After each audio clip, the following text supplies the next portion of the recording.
Shelby just cannot.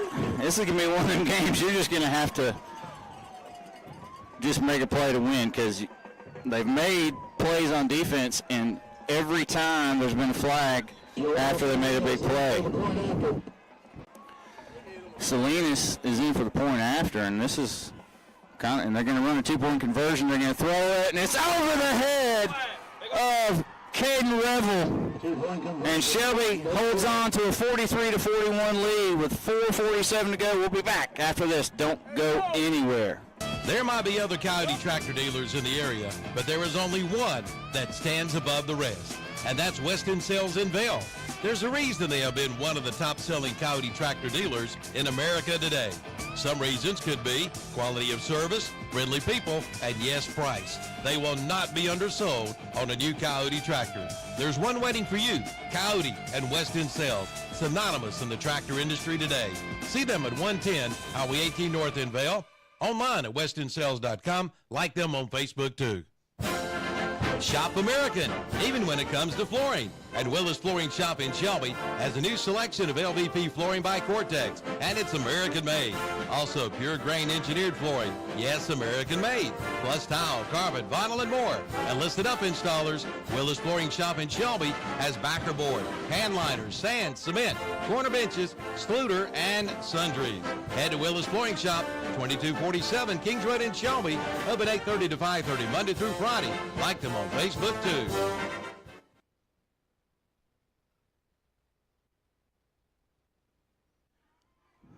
All right, on the 2-point conversion, during all that timeout, there was a flag thrown at the goal line, and so we haven't seen what the call is.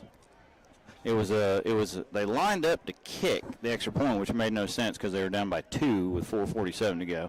So then they run a fake extra point, and they roll out, and they throw a pass that was over the head of Revel. And they called unsportsmanlike conduct on Shelby. And then they call unsportsmanlike conduct on Shelby, so they're going to let. So a 15-yard penalty. If Coach Wilbanks makes it through this game, I'm going to be surprised because I'd be losing my mind over there. How many penalties on Shelby? 17. 17-3 in penalties. 17-3 in penalties. And we're watching this. You're at home. We're watching what we're watching, and it's quite amazing here. But Shelby still leads by 2 with 4:47 to go. I wouldn't doubt seeing an onside kick here, Jeff. I mean, they're kicking off from the Shelby 45. What do you have to lose doing an onside kick? Because even if Shelby gets it, but they're going to boot it through the end zone and say Shelby go 80 yards. So a little surprise there, but Shelby will take over at the 20. And there's a flag on the field at the 37-yard line on the home side.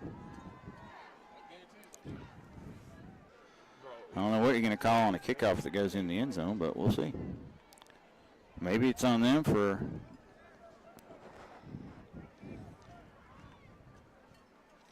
Well, they're talking.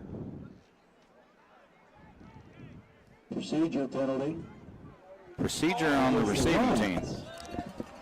I don't know I've ever seen. How can the receiving team go forward and be offsides? Because you're running back to block. This is ridiculous, right? All right. That's 18-3 in penalties now. I don't know. I can't understand. So to Coach Wilbanks' credit, he hasn't lost his mind over there. I haven't seen him, like I've seen some coaches, just lose it. He's kept us cool in the midst of some chaos, and I don't know what's happening. I don't know if they're going to say, hey, we're going to go 5 more yards further and then kick it off from the Shelby 40, where you then, I don't see why you wouldn't do an onside kick at that point, but I don't know if they have the option to say it was in the end zone and I'm going to take a 5-yard. They're actually going to decline it, I think, and say Shelby can just have it at the 20. But nope, I think they're going to. All right, I thought the kicker was running. 40. All right, he looked over and said, do you want to decline it? And I guess they said, no, we'll kick it from the 40. So Salinas is going to line it up. No time went off on that kickoff because it wasn't fielded. So there's still 4:47 to go. Shelby on top 43-41. But Shelby hasn't scored in a while, in a long while. Shelby had 36 at halftime, so just 7 points this half for the Golden Lions. And they've turned it over with a fumble and an interception. They've also stopped East Randolph on 4th down twice, and now the onside kick is going to be in the air, and it's going to be recovered by Eastern Randolph. Shelby tried to touch it before it went 10 yards, and it went up in the air and kind of ricocheted off a Shelby player, and then it was fair game, and both teams say they have it. It's Eastern Randolph football. This reminds me of Salisbury. They've also stopped East Randolph on 4th down twice, and now the onside kick is going to be in the air, and it's going to be recovered by Eastern Randolph. Shelby, they've also stopped East Randolph on 4th down twice, and now the onside kick is going to be in the air, and it's going to be recovered by Eastern Randolph. Me of Salisbury.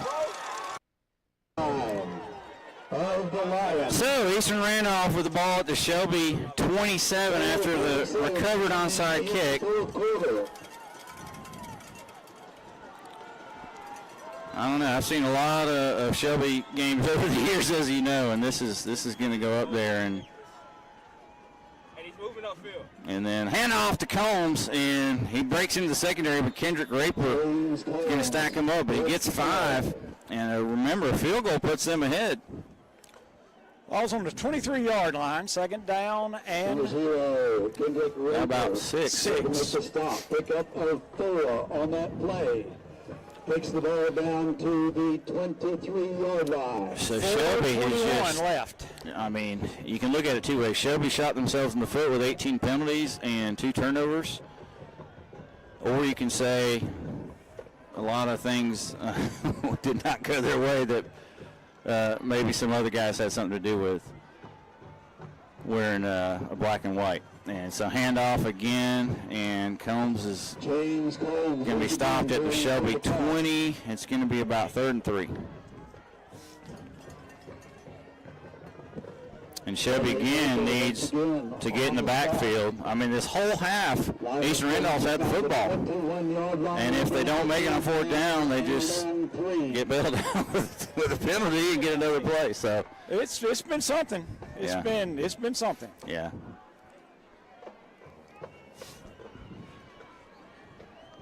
.327 and counting. I mean, if you're Shelby, do you even think about a timeout yet? No.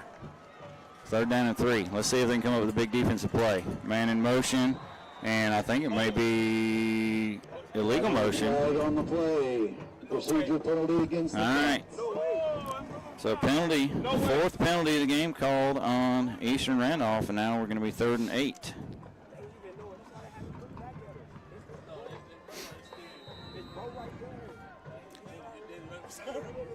Moves the ball back to the 25-yard line. It'll be 3rd down and about 7. We're down to 3 minutes left in the 4th quarter. I'd like to thank our listeners coming in from WCSL. Crest defeats their opponent, South Point, 28-14. They move on to the semifinals. We got a good one here. 3rd down and 8 from the Shelby 25. Hand off right side. Walker meets Landon Hollifield, and he's tripped up for a loss, and it's going to be, what is that spot? He was tackled at the 29, and they're going to mark it at the 27. Guys, I know you fellas that are just now tuning in are saying, what in the world are these announcers talking about? But it's been something. It has been something. It's been amazing. I mean, you're looking at the film. Yeah. So 4th and 10. We're inside 2 minutes left in this ball game. All right, defense got to come up, and there's a lot of room over there on the left side. Walker's in at running back. They're going to throw it.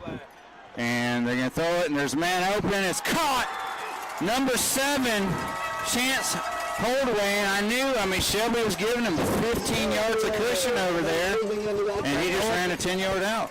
And Noah Gardner saying, I was held again. Yeah, Gardner's had his jersey pulled off 3 times tonight. Yeah, I know. 1st and 10 at the 11. Shelby might start calling timeouts. We're down to 1:45 left. This has been one of the most unbelievable games I've ever seen as far as one-sided officiating and everything. 1st and 10, and they run it between the tackles, stacked up around the 8. It's going to be about a 3-yard gain. Met by several of the Golden Lions. Shelby's going to take a timeout, I believe. Ball is on the 8-yard line. Pickup of 3. They'll bring up a 2nd down.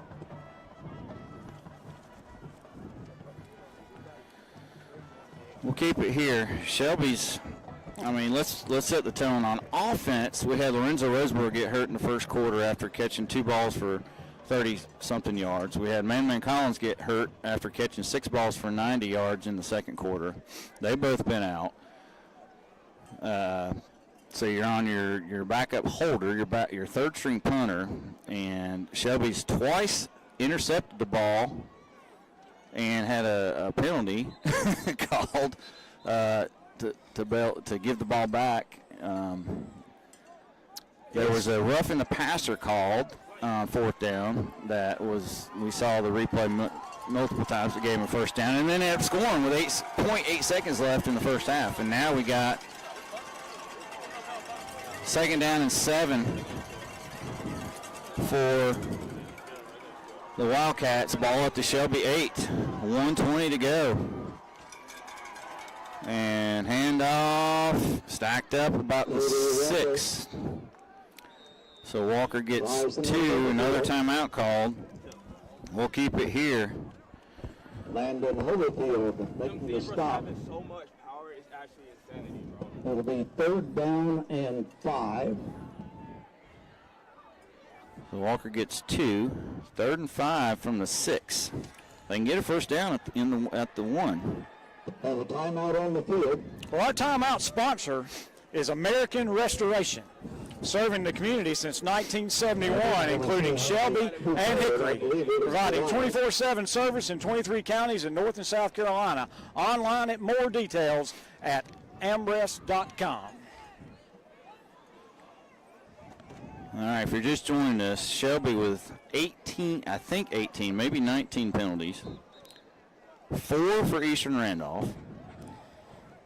Every time that Shelby has stopped Eastern Randolph, we've looked and there's been a flag that's been giving the ball back to them again. Yep. Shelby stopped a 2-point. Shelby stopped a 2-point conversion and then was called for an unsportsmanlike. They kicked the ball to the back of the end zone. Shelby got called for illegal procedure. On a return of a kickoff that they were offsides. I don't know how that's possible. Reverse run, and Shelby misses the tackle and the ball down to the 2-yard line. Number 2, David Glover. They run a double reverse, and tackle was missed at the 5-yard line, but the tackle was made at the 2, and it's going to be 4th down and 1. The ball is on the From the 2-yard line with 48 seconds left. 1st down. 4th down and 2. Is Shelby out of timeouts?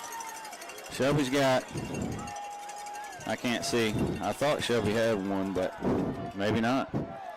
And there's going to be a timeout called by Shelby, their 3rd and timeout with 35.1 seconds to go. Golden Lions. It's 4th and 1 from the 2. Yeah, with 35 seconds. There's not many ways Shelby gets out of this one, Brent. I mean, you're going to have to either have a false start or have a big penetration play for no gain or loss. Or a penalty of some sort that we know we're not going to get a penalty call on Eastern Randolph.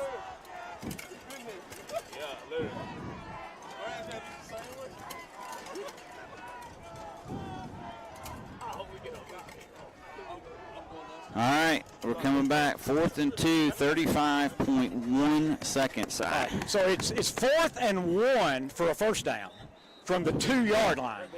Yeah, so the thing is they can still get a first down and then get 4 more downs.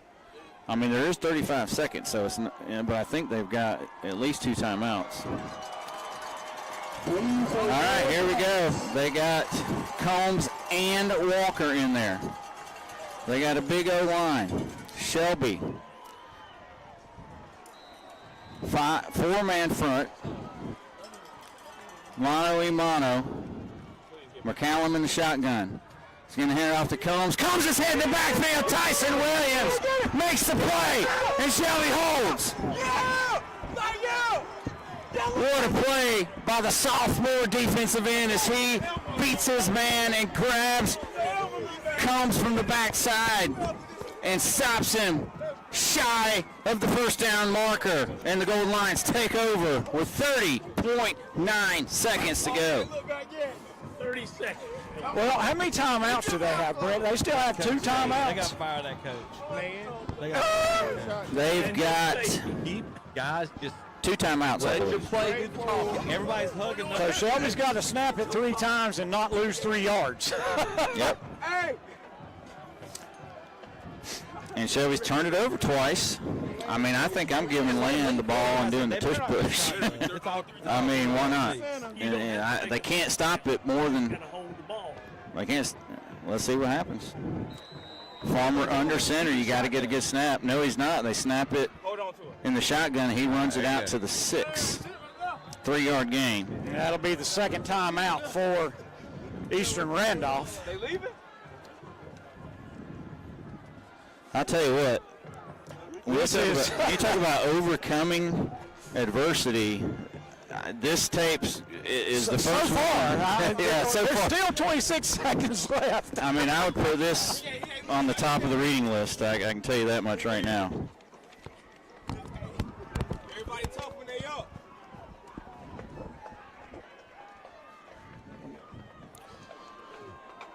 So there's one more timeout, I believe, for Eastern. I'm not sure if they Randolph. got 1 or 2 left. I think they've got 1 left. I had a mark for taking 1 already. Yeah, before this series. So I think there's 1 timeout remaining. And so we are in the midst of a timeout. So again, American Restoration is our timeout sponsor tonight. Second down and about 7, I think, maybe 6. Second and 6. They gave 4 to Farmer for that carry. Get them layups in. All right, Shelby. They got 2 H-backs, and boy, Farmer down it on the 1-yard line. Basketball season. I don't like him down it that far back when they got a timeout. Now you're on the 1. That's a mistake. Why would you do that? Why would you down it on the 1 when they've got a timeout? All right, they can mark it at the 2. So now you got to get under center and just take a knee. So I believe the final timeout for the Wildcats. They have fought hard, Jeff. And well, both teams have fought hard. But it's not easy. It's still not over yet. Right. They've got to take a snap and get it out of the end zone, and then it'll be over. Yep. Yeah, because they've lined Farmer up in the end zone. You get a bad snap, or he just it's cold and his hands don't field it. Well, let's say one other thing. American Restoration is our timeout sponsor, serving the community since 1971, including Shelby and Hickory, providing 24/7 service in 23 counties in North and South Carolina. Online at more details at amrest.com. They got to get this ball out of the end zone. Do you not practice anything under center? And Farmer runs it into the pile to about the 4. And finally, that should do it. And so the final play of the game is a Land Farmer 2-yard run from the 2 to the 4, and Shelby's going to pull out one of the craziest ball games in recent memory. by a score of 43 to 41. The refs are running as fast as they can away to the locker room. Shelby wins 43-41, moves on to the Western Finals, I believe, at Lincoln. We'll have to wait and see the final there. We're going to take a break. We'll come back with our Stamey Tysiger Funeral Home Stadium postgame show and our James Rivet Equipment recap and stats of the game. All that after this break. Shelby wins 43-41.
In the backfield, your quarterback scared, I see it in his eyes.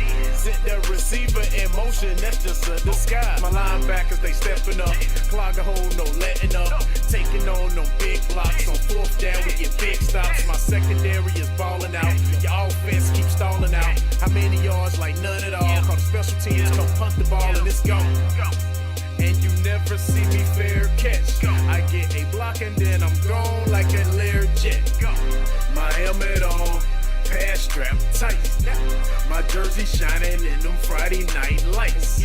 Win, win, we just came to win.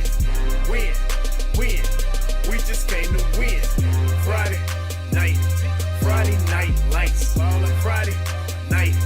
Friday night lights. Win, win. We just came to win, win, win. We must protect this house. I'm in a huddle talking to the Hawks. We gonna run it down their throat soon as we get the ball. Come out and fire off the ball, we going on one. My skill position so proficient, break for long runs. Come out running that option, that mean I got the option to keep that or pitch that. Defense, they gotta fix that. 4 receivers, we spread them out in the shotgun. Hot reads, I got some. My tight end so awesome. Touchdowns, I toss some. We score 6, scoreboard, that score 6. Respect the ball, we protect the ball. We don't fumble, no throw picks. I feed my linemen pancakes, so all they blocks are pancakes. Push you around like all night. End of the game, get your handshakes, huh? My helmet on, pass strap tight. My jersey shining in them Friday night lights. Win, win, we just came to win. Win, win, we just came to win. Friday night lights. Friday night lights. Win, win, we just came to win. Win, win, we must protect this house.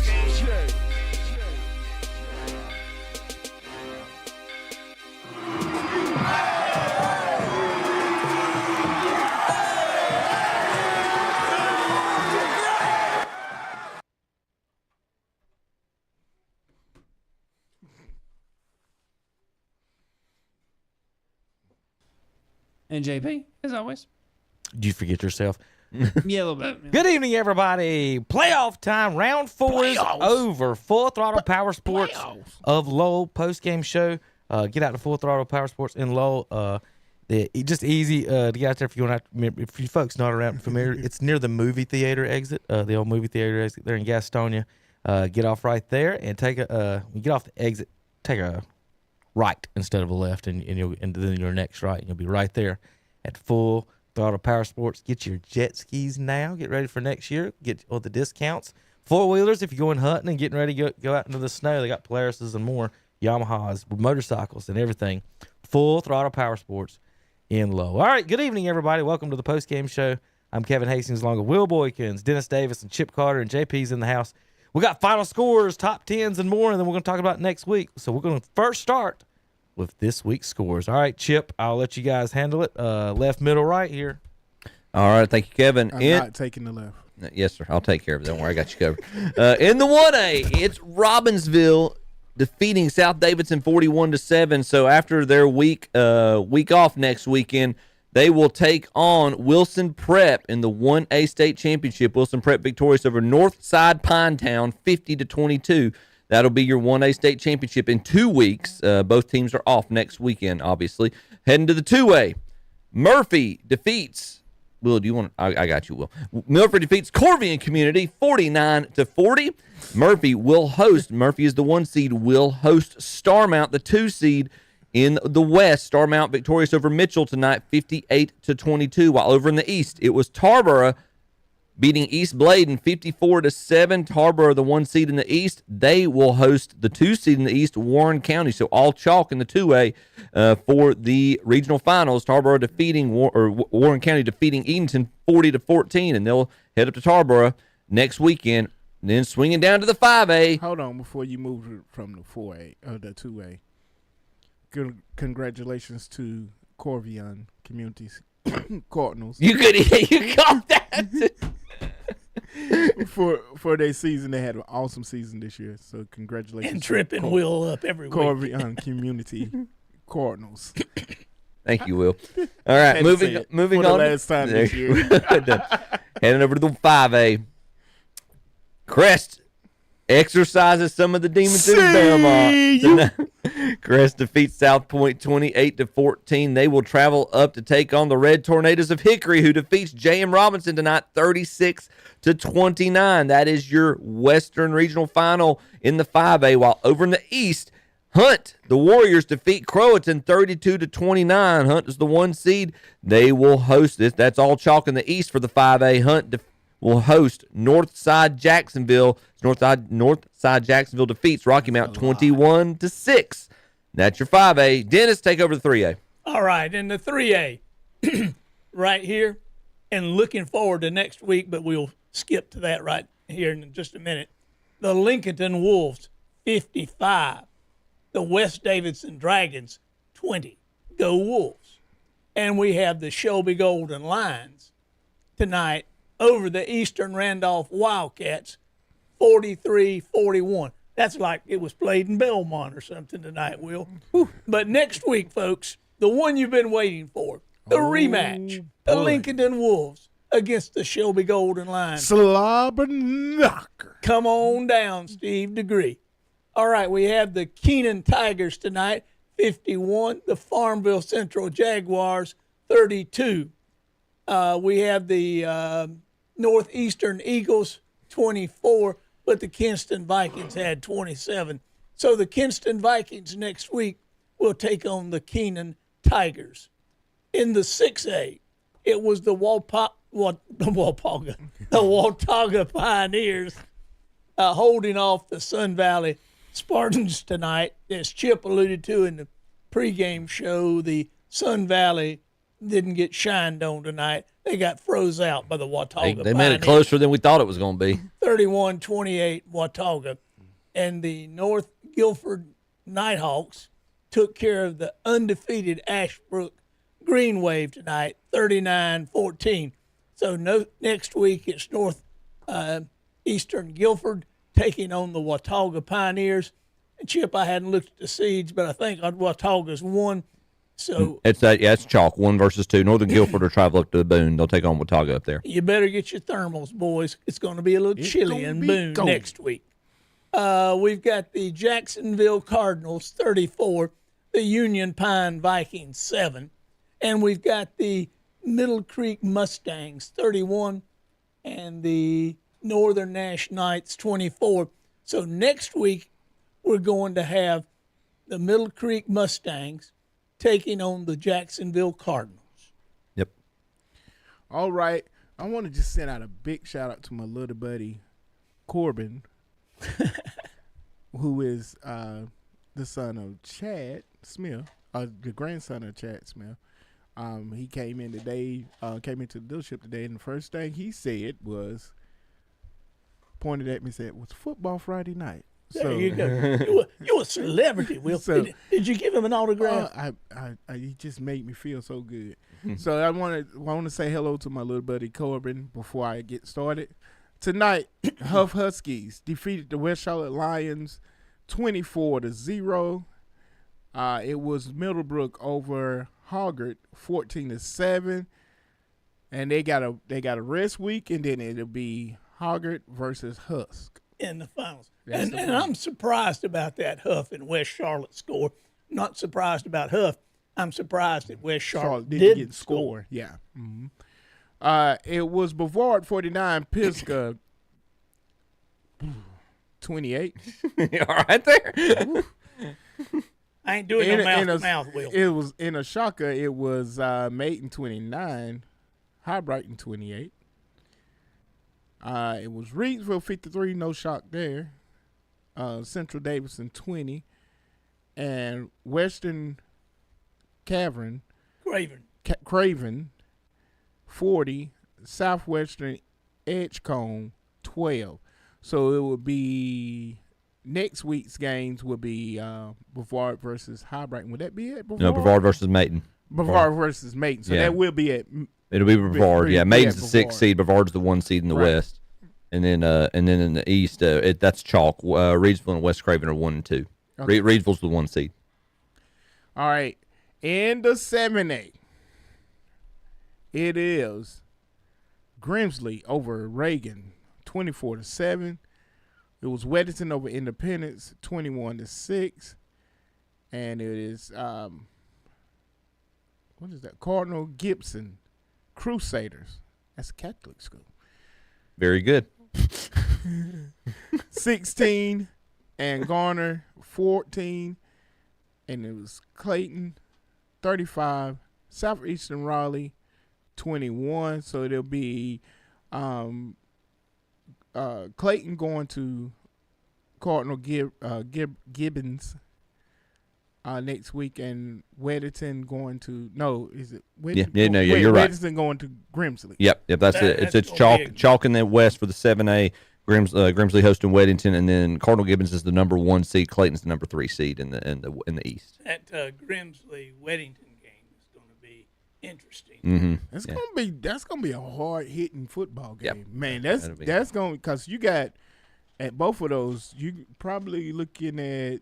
You're probably gonna see between that two games. You're probably gonna see 12 people that's gonna be playing on Saturday between those two scenes. Yeah. Yep. So running down. I know we just went through this real quick. We'll try to run down the seeding real quick of what games you will see next week. So the 1A and the 8A each, again, as Will alluded to, the 1A and the 8A each have buys next week. So they will go straight to the state championship in 2 weeks. That will be in the 1A. Robbinsville, the 1 seed in the West, taking on the 4 seed in the East, Wilson Prep. That'll be your 1A state championship. In the 8A, the 1 seed in the West, the Huff Huskies, who shut out West Charlotte. Now, that's a surprise. Again, we thought West Charlotte would at least put points on the board. But the Huff Huskies, the number 1 seed in the West, will take on the 3 seed in the East, the Millbrook Wildcats. Again, both of those, the 1A and the 8A, will have next week off, and the state championship will be in 2 weeks. Meanwhile, in the 2A, you've got Murphy in the West.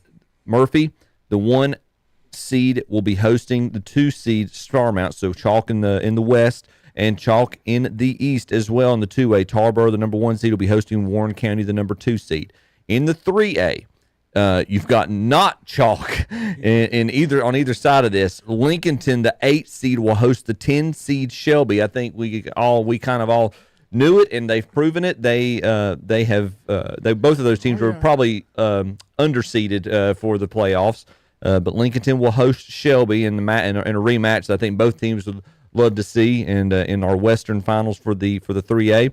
And then you've got Keenan, the Tigers in the East. They'll be hosting the 14 seed Kinston Vikings in the Eastern Regional Final for the 3A. And the 4A, you've got Brevard, still undefeated. The 1 seed will be hosting now the 6 seed, the Maiden. The Blue Devils versus the Blue Devils. Brevard versus Maiden next week. So that'll be... And it's an all-blue affair. Yeah, blue and white. So this is going to be an utterly confusing ball game. And so Tom Sinafani was there on the pregame show. He talked about when Burns played Brevard last week, he at times was calling Brevard Maiden. So we're going to get to see that matchup after all. Those teams are going to take on each other. I wonder would they have Joe Bonamassa play at halftime? I don't know if they would or not.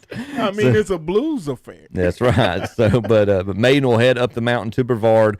Blue Devils versus Blue Devils. Brevard, the 1 seed, Maiden, the 6 seed. Meanwhile, in the East, Reidsville, who normally is the team you have to get through. In the past few years, have been the team you had to get through on this side of the state. This year, they geographically moved over to the East. Apparently, I didn't know you could airlift a high school. Well, that's because they lost to East Rutherford last year. There you go. So, at home. So Reidsville, the 1 seed, they will host the 2 seed West Craven in the Eastern Regional Final for the 4A. Heading over to the 5A again, we've got Crest.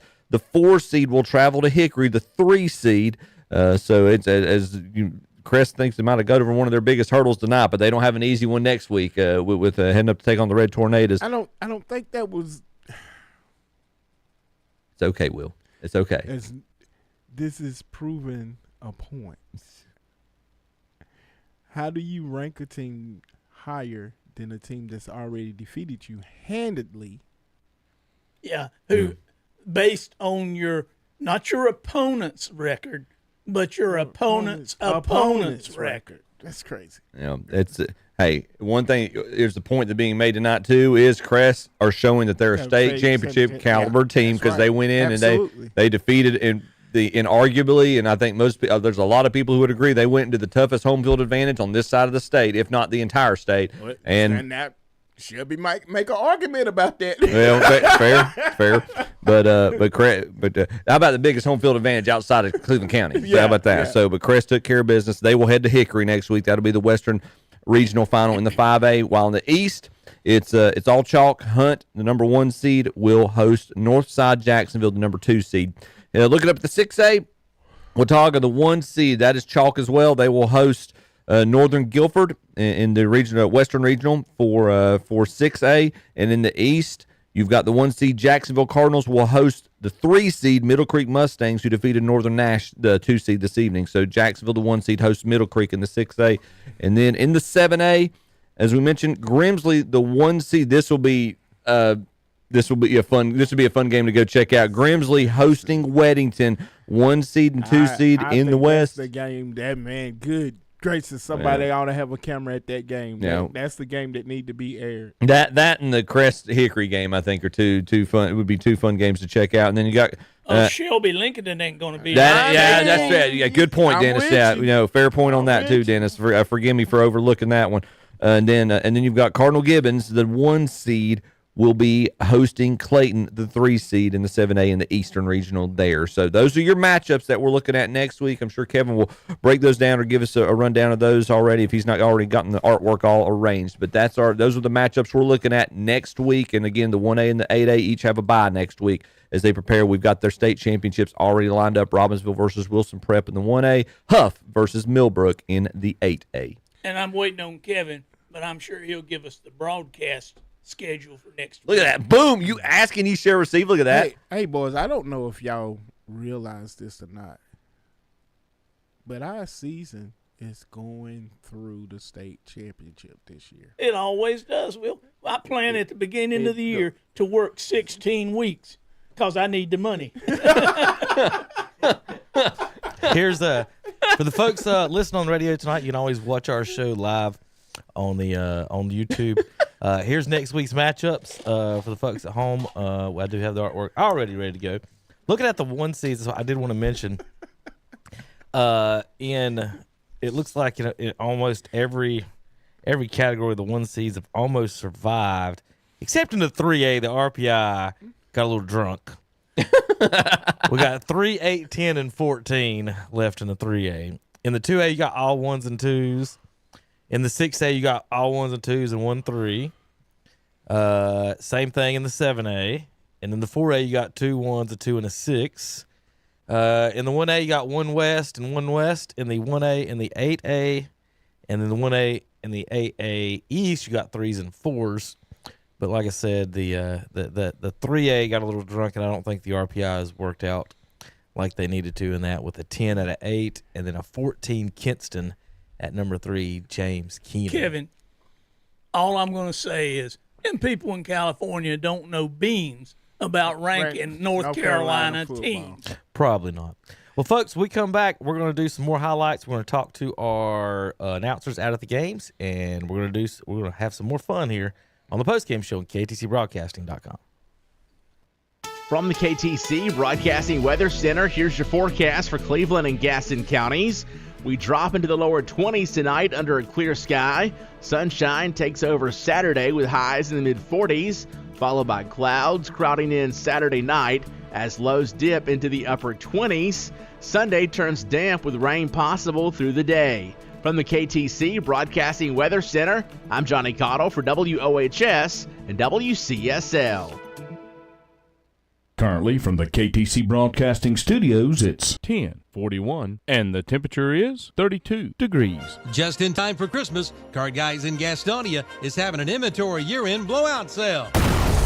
What's on sale? Well, mention this radio ad and everything is on sale. Yes, mention this radio ad and take 10% off anything in the store. Golf carts, motorcycles, e-bikes, ATVs, side-by-sides, Liberty buildings, and get this, all trailers are now at cost. They've got to go. Again, mention this radio ad and take 10% off anything at Cart Guys Incorporated, 109 Crowders Creek Road, Highway 321 South in Gastonia. Open 9 to 4 Monday through Friday, 9 to 3 on Saturday. Online at CartGuysINC.com. Like them on Facebook too.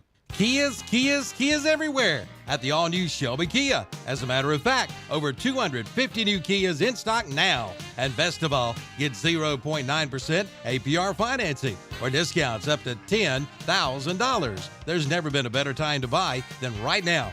Credit problems? No problem. At the new Shelby Kia, come see for yourself. Over 250 new Kias in stock now. Shelby Kia, 4425 East Dixon Boulevard in Shelby. Online at shelbykia.com. At Faith Electric and Construction, they offer residential electric service, including new construction, and never be out of power with a whole home standby generator from Faith Electric and Construction. They also do decks and pergolas, along with concrete finishing and brick and stone masonry. And veterans and first responders and nurses get a 10% discount. And now to the end of the month, with any new service upgrade, you get a free whole home surge protector when you use the promo code #JesusIsTheWay. Just call 704-259-3999, located at 607 South Lafayette Street in Shelby. For nearly 50 years, the K family at Numbers Bookkeeping and Income Tax Service in Shelby have been taking care of your bookkeeping and income tax needs in Shelby, Cleveland County, and the surrounding area. They feature a staff of enrolled agents and experienced tax professionals. Make sure you get every advantage you deserve. That's Numbers Bookkeeping and Income Tax Service, 707 South Lafayette Street in Shelby. Give them a call at 704-484-2783. Online at numbersofshelby.com. They are there for you. Since 1925, Beam Construction in Cherryville has been building communities in our area. All across the Carolinas, Beam Construction Company brings proud craftsmanship to their work, from building educational and healthcare facilities and office complexes, along with other demanding projects. And right now, Beam Construction Company has job opportunities for masons. Just apply at Beam Construction, 601 East Main Street in Cherryville. Visit them online at beamconstruction.com. Christmas is fast approaching, and Arnold's Jewelry and Gift Gallery is the place to start your holiday shopping. Their friendly staff is ready to help. Arnold's Jewelry has a huge selection of diamond jewelry, gold chains, citizen watches, pearl jewelry, and more. Stop in at Arnold's Gift Gallery for great gift items and sterling silver jewelry too. And get free gift wrapping on your purchases. Stop by Arnold's Jewelry and Gift Gallery, 228 South Washington Street, Uptown Shelby. Open Monday through Friday, 9 to 5:30, Saturday, 9 till 3. Start your day off with a pancake breakfast from the Pancake House, 149 West Dixon Boulevard in Shelby. Get 2 pancakes and your choice of turkey sausage or bacon, or link sausage, or a sausage patty. Tea or coffee, all for only $6.50. And for lunch, how about Thelma Lou's Barbecue at 901 College Avenue in Shelby. Barbecue, ribs, burgers, sandwiches, and more. And then for dessert, head to Bowling Springs for Scoop-a-Doodle-Doo ice cream and a sweet treat. 117 East College Avenue in Bowling Springs. It's a triple header of some great food. Try it today. Southern Equipment Rentals in Shelby has just received a big new shipment of new equipment. Why buy when you can rent it from Southern Equipment Rentals in Shelby? New equipment includes a nifty lift, lifting up to 50 feet. Also a new skid steer, a new skid steer auger. Also the new Skag Jackal stand-on mini skid steer and the attachments. Plus a new mini excavator and much more. Why buy when you can rent it? Save money with Southern Equipment Rentals. Give them a call at 704-406-9292 or drop by their office at 622 North Post Road in Shelby. And we're back on the Full Throttle Powersports post-game show with Kevin and the gang. All right, thank you, JP. Chip Carter here along with Dennis Davis. He done got lazy. Yeah, Let's you see. got Have no introduction. on Don't that. bite the hand that feeds you, man. You be careful. Did you hear this, Jipper Chap over here? He just got plumb lazy. JP just don't even. He didn't even go. Oh, you're through talking about the- JP? Yeah, he didn't even go through He the. did an intro. All right, we're back with Kevin in the game. That's what he gave Sometimes us. that's what he does. Yeah. Just At this point, if you're expecting A+ effort, Will, from in there, it's not gonna. That's on you. Hey, I got you, man. You're doing great. I got to defend Will here. He's the best little Debbie cake shopper I know. Oh, thank you. I'm tired. How about our new top Been a long 10? day. how about I know top How about 10? your top 5? Roll it. We got 5 teams still available, still alive in the power poll. Hickory jumps to 1 after Ashbrook falls in front of them. Crest at number 2, 1 point behind them. And next week, the showdown. They get to play each other. Number 3 is Ligaden, and they get to play number 4. Next week. 2 of them teams is going to be back in the line. The best we're going to have is 3 teams after next week. And then Maiden will be heading to Brevard to take on the Blue Devils in a big Blue Devil matchup. Who could be number 5 next week? Ashbrook. At least 2 of them. Ashbrook will be 4 next week. Ashbrook will be number 4 next week. If not 3. No matter what. If not 3. I was thinking if the power poll would stay true, this would be the setup. That would be your 1, 2, 3, 4, 5. Because the last 5 that stayed alive should stay in place. No, I understand what you're saying, but no, we still go by their points once they're eliminated. Yeah, it sucks, Will. You got to make it to the state championship, stay alive, bud. Mm-hmm. So if Shelby lost next week, for example, they would end up in the 12th spot between Kings Mountain and East Rutherford. They beat East Rutherford, and they lost to Kings Mountain. And they went and it fit right in the middle between those two. 4th round of the playoffs. Correct. Them 2 went out in the 2nd round. Yep, correct. So, Will, when Thomas Jefferson makes the 4th round of the playoffs of minus 62 points, you want them ranked ahead of Crest? Yeah, there you go. If they're in the playoffs longer than Crest, they should be ranked higher. I'm sorry how that works out for you, Will, but Yeah, that's not. I disagree with if that you make wholeheartedly. the 4th round in the 1A, that's not the same as making the 2nd round in the 6A. The funny part here is the best we can do next week is we'll have 3 teams. The worst we can do next week is we have 2 teams. That is correct. So next week, we're going to have somebody in the state championship, Lincoln or Shelby, one of our broadcasts. Yep. So we will have a state championship broadcast on KTC, no matter what, between those 2 teams. Will, you know what this means? We get to work 16 weeks. We get paid again.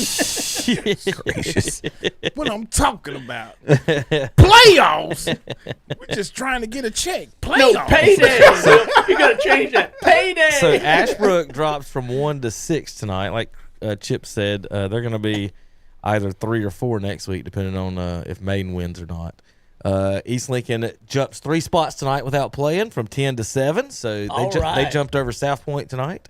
Now with 44 points on the season compared to South Point's 42. So there you go. There's your top 10 for the folks watching. Oh, wait a minute. You mean that South Point that was ranked number 1 in the power rankings? Mm-hmm. Oh, sorry not about power that. rankings, the RPIs. Oh, the RPIs. Sorry about that, South Point. Yeah. So anyway, Crest Bit Hickory. For the folks up there, Hickory has allowed us to do video in the past, so we're going to apply for it. Fingers crossed. We don't think there will be a problem. It would be nice for, and here's the reason, Kevin. It's like Brandon Spikes told me last week. You know, he wanted to see where he could watch the Chargers. Mm-hmm. He's in Florida. Mm-hmm. He wasn't coming back for the game. We've got a lot of people. I've had calls from some elderly ladies who wanted to watch Crest, but they can't watch Crest because Gaston County doesn't allow video. Lincoln County allowed video tonight. Thank you, Lincoln County, for all those. And if you allow that next week, the Shelby people who can't come to the game will get to see the Shelby Lions and the Lincoln Wolves. And they'll enjoy your wolf, Kevin. Well, speaking of coyote or whatever that is. Speaking of the Wolves, we got David Potter on the phone, I believe. If All right. JP hit all the buttons right. David, that was your greeting. If you didn't hear that. Oh no, David's greeting. Oh, David's greeting is Oklahoma, where the wind comes shooting down a plane. Yeah, I guess so. I feel the same way, David. I've heard. Man, it sounds more like WKRP again. You mean turkeys can't fly? Oh, it's a calamity. Which one of you is Dr. Johnny Fever? We know who Venus Flytrap is. So All right. Anyway. Well, who is Venus Anyway. All right. I just heard the wolf thing, and I thought, oh, my God, not again? We sure heard that a lot tonight. Just total domination by Lincolnton. They scored on every possession except one. They turned it over on downs in West Davidson territory, so they were driving again. And then they scored on the first 2 possessions, and then West Davidson got a touchdown. And then got kind of a weird recovery on the next kickoff. They did a pooch kick, but no one for Lincolnton could get over there fast enough. And so West Davidson fell on it, got 2 straight possessions, scored, tied it up at 14. That was the last time they were in the ball game for basically the rest of the night. Lincolnton just passing, touchdown, run, passing, run. So I just 8 touchdowns on 9 possessions. Just wow for the leading offense. We're watching the highlights right now. David, who's your MVP tonight? The MVP was Jarvis Littlejohn, 22 carries, 171 yards, 4 touchdowns. And they just basically ran it right at him all night. Said, here it comes. And then just mixed in the passes when they needed to. It was really a very balanced night for Lincolnton. The unofficial stats I have, because I was trying to write, and I couldn't feel my fingers half the time, and I can't read my own writing, so I'm guessing here about 300 yards rushing and 225 passing. So over 500 yards offense. Just wow. Big night, 55 points on the board for the Lincoln Wolves.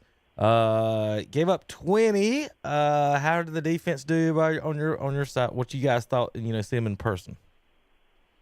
Defense looked really good. They had contributions from several other players other than Gillespie and Mayfield, although Mayfield, he spent half the game in the backfield or tackling people for losses. I think he had 5 tackles for loss tonight and several other ones he was in on tackles. Then also Zay Coleman, the cornerback, 2 interceptions. You just saw one there, number 5, where he tipped it up near the goal line. He returned it about 70 yards down the field. And it got called back a little bit, but still he stopped the scoring threat right before halftime. And he also had 3 tackles and a couple receptions on the other side of the ball for good games. So not just defensively, but offensively as well. He was getting the job done. So he was our defensive player of the game. We actually got that highlight of the pick right here on the screen for everybody at home. So we got the good shot of the young man with the pick and running it back there. You did say they called it back a little bit, right? Had a block in the back or something. He bobbled it and ended up with a pick. It was a nice play. I mean, he just stepped right in front of the receiver, tipped it up in the air to himself, and then hightailed it down the sideline. There was a block in the back. The quarterback for Wes Davidson got a little frustrated there. Yeah, he was the recipient of the block in the back, so he threw an interception and then gets drilled on trying to make a tackle. So rough night for him, but both teams are really young. There weren't that many seniors on Wes Davidson either, and then all of the players we talked about tonight, other than Trashad Lineberger for Lincolnton, they're all underclass. Yeah, you said they only had 3 seniors that really play earlier in the day, so a bit ready for see what I see on that next year. Well, if you look at them, Dad, beginning of the 27. season, He's half his size. They've been pretty good this year. There might be a year away. I think they're ahead of schedule. I mean, they're in the state semifinals. Well, David, next week, of course, we've got the big game, and everybody's talked about all year. These two teams went to overtime on the same field. Lincoln High School, the Shelby Golden Lions, and Lincoln Wolves. Wolves will be hosting the Golden Lions again. Last time it went to overtime, Lincoln went for 2 in the win and ended up winning the game. Your thoughts on what happened last time and what should or could happen this time? Well, I didn't see it last time, but I listened to it, Shelby guys, when driving home from West Lincoln. It was a great finish. And if you're at home, I mean, go for the win. That's what you do. And I'm not sure if Lincolnton will have 500 yards offense against Shelby. Shelby with a great goal line stand twice to stop Eastern Randolph tonight. They were watching it in the press box after the game was done. Eastern Randolph got to the 1-yard line, got stopped. Shelby threw an interception after that. They got down to the 1-yard line and stopped them again inside of a minute to go. So Shelby can bow up on defense when they need to, and we'll see how that works out next week against a Lincolnton offense that was just very efficient, and pretty much everything worked tonight. Yeah. Well, David, I know you're not going to be able to call the game next week, but we're going to miss you. You've done a great job this year. I just want to compliment you. And even though I made a little disparaging remark about, you calling over at the Crest Stadium last week, I heard you and Scott on the earlier broadcast make a remark about something that went on at the Crest game. Could you refresh us about that? I don't recall what it was. He might not either. Well, I'm stumped too. I'm not going to hold you to you, but you were referring to a play in your game, and you said that reminds me of something that happened at the Crest East Lincoln game, and I didn't catch it. That's why I was asking you. It was a clean comment. There wasn't any problem, and I'm not trying to blow you back, David. I was just. Oh no, I'm just sitting here trying to figure what the heck it was. I mean, I feel like Drew Barrymore in 50 First Dates. I don't remember. Well, you had your blood circulation was probably messed with you being up on top of the press box anyway, and all that cold air. So, well, tell Scott the good. I don't think there was any blood circulation after a while. Well, the low tonight was 27 at 3 a.m. So it's 31 degrees now. It's only gonna be 37 next Friday. You're so good. You're the fine. Shelby guys But you had a great view. Yeah. That we did. It was nice up there. The only problem at Lincolnton, and they've been meaning to fix it, is there's the lights at the bottom of the light poles. They're supposed to shine up and do colors and everything. They shine right into the press box. And it was bad in the press box. You get up top, they are dead in your eyes. Yeah. So hopefully Coach Gates and them can get that fixed before next year. I just would like to keep my vision. Well, they just want you to broadcast the game, not see it. Yeah. Supposed to wear your sunglasses that night, David. There's a song about my, that. My do 10 normally. I should have checked to see if they had automatically darkened. Well, David, we appreciate everything you've done this year. If Lincoln you. wins next week, we'll have you back on in the state championship. You won't be here next week, but Scott will. But we'll have that game broadcast for all the Lincoln County fans and all the Shelby fans out there. We'll have that double broadcast for you folks out there in radio and internet land. Oh, what a night. Well, and we're going to draw straws to see who gets to go with Scott and broadcast that game. And I think we're trying to figure out how to send Chip over there. Well, he's already volunteered like 7 different ways. So David, any thoughts you'd like to give to the folks and fans before, since you're not going to be here next week, and about the season or anything you really want to, Lincoln, and just in case if they don't come out on top next week, this might be the last time we hear from you. Well, Lincolnton, like I said, I think they've done better than people thought they would. Yes, They're really I agree. good team. They got so many weapons. East Lincoln looked great all year, just had a bad first half against Crest. North Lincoln was rebuilding. Lincoln Charters had flashes of really good play before the injury bug decimated them. And West Lincoln, kind of a down year, but 500. And based on what they've had lately, 500 is a down year. So that program's really done very well over there as well.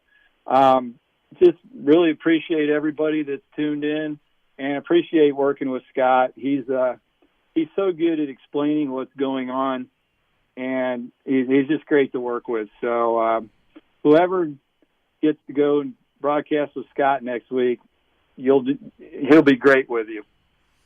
Well, David, it'll be 50 next week's Friday night's high is 48 degrees and a low of 37. So good luck to Scott. Warmer than this week. Do what? I only have 5 layers of clothes on.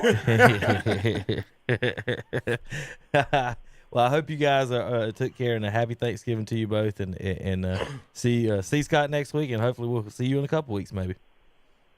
Okay, great. All right, David Potter and the Lincoln County Game of the Week, broadcasting the games this year on LincolnCounty.com. I want to thank him for all the work that he did this year, traveling and going back and forth for the games. Like I said, he'll be off next week.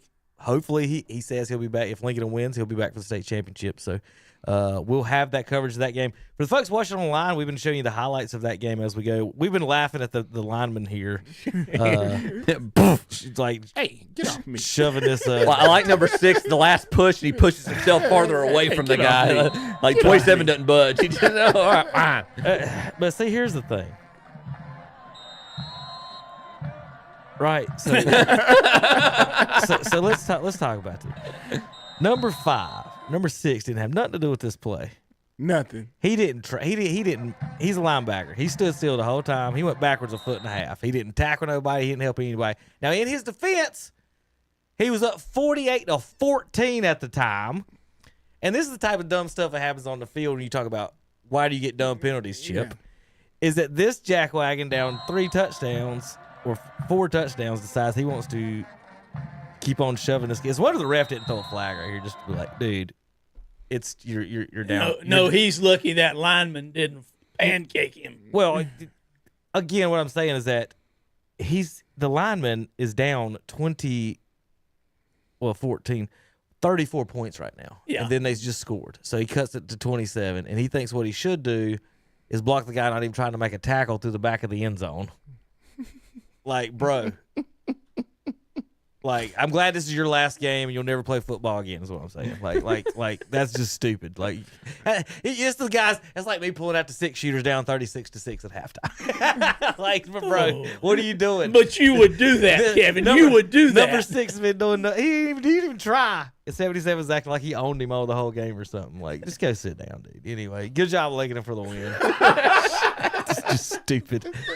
No, but if he was, again, that's just to me as a DB. That's just some big dude being stupid trying to pick on. Right. 7. Like, why are you, like, what are you doing, dude? You've got your butt whooped by my, go do that to the defensive end that whipped you for the last 3 quarters. He's bowing up on the quarterback or whatever he is, the small old linebacker. It's just stupid. How about some scores? In defense of the Lincoln guy, he's just saying, I'm not afraid of you. No, it's a push at the end. It's a push at the end. He tries to push him and he pushes himself away. Get off me. Get off me. What's wrong with you? That's what I'm saying. He's like, why are you messing with me? No, he tries to push him and he doesn't budge. He's just standing there looking at him like an ogre. He's like, jeez. All right, final scores: Robbinsville 41-7. They'll play Wilson Prep Tigers in the state championship in 2 weeks. Huff in the state championship in the 8A will play Millbrook, who won over Hoggard tonight 14-7.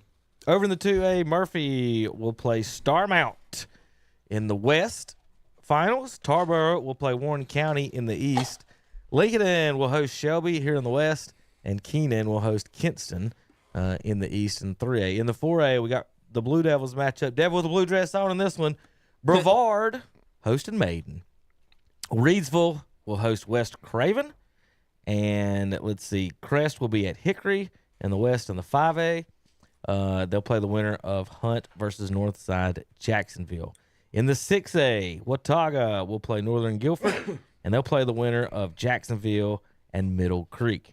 In the 7A, Grimsley will play Weddington in the West, and Cardinal Gibbons will play Clayton in the East. All right, we'll be back in a minute. KDCBroadcasting.com. Do you want to have a tremendous Christmas? Well, you can with a Christmas tree from Spake Farms. Spake Farms is now open, and they have a great selection of beautiful, fresh-cut North Carolina Fraser firs. Plus, you'll find wreaths in all sizes, pine and Fraser fir roping, live Doug trees, bows, and tree stands. Yes, it will be a tremendous Christmas with a tree from Spake Farms. Highway 150 East, a quarter mile above the YMCA in Shelby. Bring the family out for a night of great food and fun at Jam & J's Pizza Factory in Shelby. They're open Tuesday through Sunday. Try their big buffet and salad bar. You're going to love it, with special pricing for seniors and kids. The kids will also love the big game room. This Christian-based company is locally owned and operated. You can order online at jamandjspizza.com. Takeout, curbside, or delivery, all available by calling 980-303-2792. Jam & J's Pizza Factory, 1011 Grove Street, off Highway 74 East in Shelby. CF Moto is clicking on all cylinders during their clearance sales event at Full Throttle Powersports in Law. Get financing as low as 0% and up to $1,500 cash back on CF Moto models. And check out the Suzuki DRZ 4S motorbike with financing at 4.99% for 36 months. And the Yamaha Let's Ride sales event is underway. Get 0% for 60 months or $3,000 customer cash back. Full Throttle Powersports, 100 Indian Walk in Law, online at ncfullthrottlepowersports.com. You pull, you save money at Auto Parts U Pull and Scrap Metal in Shelby and Lincoln. And yes, they buy cars and trucks, any year, any size, any condition. They'll even come and tow your vehicle in. They might even buy your house. They also buy copper, aluminum, steel, cast iron, tin, and brass. See the king of parts. That's Auto Parts U Pull and Scrap Metal. Open 8 till 5, Monday through Friday at 1025 County Home Road in Shelby and 851 Car Farm Road in Lincoln. Online at autopartsupull.com and see their page at whatsupshopper.com and like them on Facebook too. And we're back on the Full Throttle Powersports postgame show with Kevin and the Mafia. And we've got Jeff Jones on the phone. All right, JP, thank you very much. You said Mafia. I didn't know if you were going to go through our nicknames or not, so I was going to give you a minute. But no, I'm so tired. We've got. It's all right, man. You hang in there. So tired. The Thanksgiving wore you out, didn't it? No, my job did. Oh, that too. Okay. Tryptophan. Yeah, tryptophan. You had a turkey coma. So, all right, we've got the coach, Jeff Jones, on the line this evening. Coach Jeff, how's it going? Can you hear us? Well, we're a little bit bored tonight. Didn't have much action. We're hoping that people didn't go to sleep during that ball game, but I don't know what to say. Obviously, I was being a little sarcastic there, JP, but I don't know. It was probably one of the most amazing shows of resilience by the Shelby defense. Yeah. To stop them 3 times in a goal-to-go situation, and it was just an amazing goal line stand after goal line stand after goal line stand by the goal line defense. Well, Coach, we'll say the first thing I want to say is that we I don't think I'm going to say this word in the proper context of what its definition is, but you certainly sounded vociferous tonight in your broadcasting. You like me using that word, didn't you? We heard that at the beginning of the game. We said, we got to bring that up with him this evening. So, but thank you so much, sir. Quite vociferously. That's right, exactly right. I made 1410 on the SAT. There you show off. Hey, Francis Kaiser would be proud of you, Jeff. But Coach, Miss Kaiser was always proud of me, Dennis. but Coach, we've sat here. I have debated, and you give us your take on this, and we're giving you this open forum here. Will and I specifically, and Dennis, we have debated this specifically. I've debated this with Will and Dennis because we were talking in the context of Crest going to South Point and Belmont and all the reasons that they beat South Point heads up. But the advantage when you get to playoff football, you're going to play tough teams. There's going to be an opportunity where you're not going to be able, or a chance, or you're going to run the risk of not being able to play at home. And there's this mentality of, okay, well, there could be some funny things going on at the opposing team if you have to go travel. And part of me made the argument, look, when you get this deep in the playoffs, if you're a state championship caliber team, you've got to rise to the occasion. I will say this, watching what I watched from the last possession of the first half to the end of this ball game certainly put my argument to the test. 18 penalties to 4. Yeah, that's what it was. 18. Well, there were 2 holding penalties that they called on them, and one of them there was an offsetting defensive hold on us, and the other, I think they threw an incomplete pass and we declined it because we got the ball. Yep. But Noah Gardner, I mean, I don't know how much jersey he has left because it was insane. And again, I tend to be bothered when I tune into a broadcast and I listen to announcers just constantly badmouth the officials. And so I probably would not have liked listening to our commentary in the second half, but it was something. It was truly amazing. We watched the video, and specifically, let's go back to the end of the first half, and we'll see if I might try to see if I can find some highlights here if Kevin's still trying to pull them here in just a minute. But the Eastern Randolph's driving. I think it's either a third or fourth down, and they're on the left after the snap. The left side basically just collapses, and it's a defensive end or an outside linebacker. One or the other just gets an open look on the quarterback.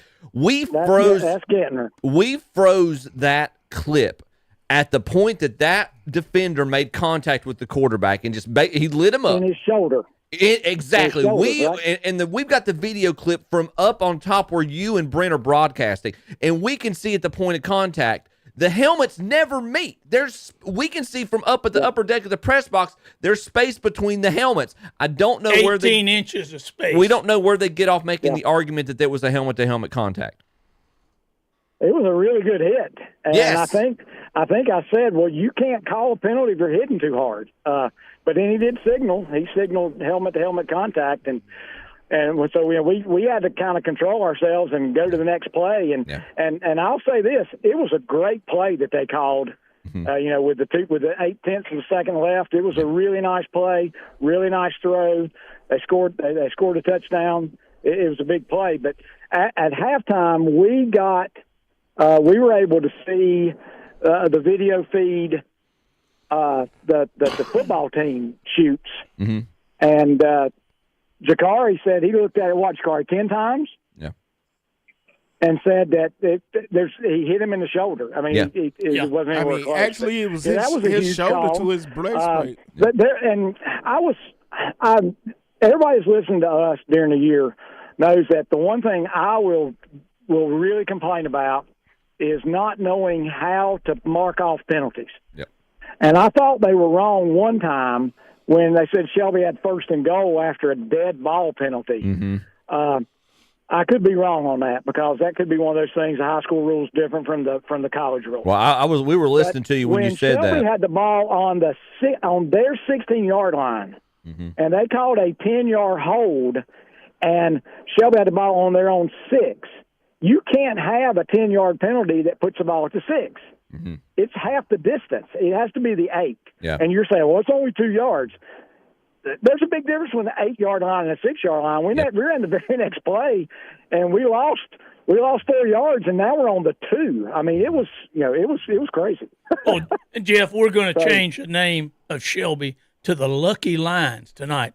Down there in the spoken like a true Crest man. No, I'm giving Shelby lucky. I think Shelby showed great resilience and overcame a lot. But then again, I'm the guy that graduated from Crest and then became a Golden Line. But I don't know. I don't know if you call them the Lucky Lions. Well, what I was going to say, Jeff, was that under a minute to go, they're down there. Yep. All they had to do was kick a field goal, and they chose to not to go. That's what I'm referring to as your Lucky Lines. Kick the field goal.